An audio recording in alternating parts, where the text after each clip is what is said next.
നിങ്ങൾ ഇന്ന് ഉപയോഗിച്ച് വലിച്ചെറിയുന്ന ഒരു പ്ലാസ്റ്റിക് കുപ്പി മണ്ണിൽ പൂർണ്ണമായും വിഘടിക്കാൻ 450 വർഷമെടുക്കും. അതായത് ക്രിസ്തുവർഷം 1574 വലിച്ചെറിഞ്ഞ ഒരു കുപ്പി ഇന്നും മണ്ണിൽ കിടക്കും. പ്ലാസ്റ്റിക് ജൈവികമായി വിഘടിക്കുന്നില്ല. സൂര്യപ്രകാശവും ചൂടും ഏറ്റ് ഇത് മൈക്രോപ്ലാസ്റ്റിക് എന്ന കണ്ണിന് കാണാൻ കഴിയാത്ത ചെറു കണികകളായി വിഭജിക്കപ്പെടുകയാണ് ചെയ്യുന്നത്. ഇത് മണ്ണിലും ജലത്തിലും നമ്മൾ ശ്വസിക്കുന്ന വായുവിൽ പോലും കലരുന്നു. ഒന്നാമതായി, സമുദ്രജീവികൾ ഇത് ഭക്ഷണമാണെന്ന് തെറ്റിദ്ധരിച്ചു കഴിക്കുന്നു. ഇത് അവയുടെ മരണത്തിന് കാരണമാകുന്നു.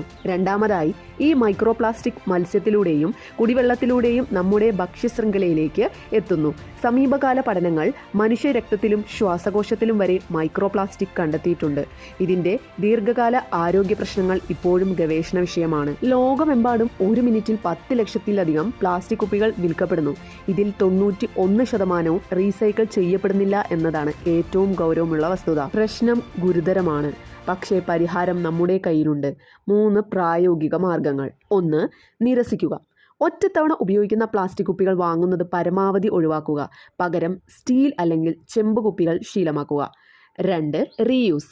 ഒഴിവാക്കാൻ പറ്റാത്ത സാഹചര്യത്തിൽ കിട്ടുന്ന കുപ്പികൾ ചെടി നടാനോ മറ്റു ആവശ്യങ്ങൾക്കോ ഉപയോഗിക്കുക. 3. റീസൈക്കിൾ.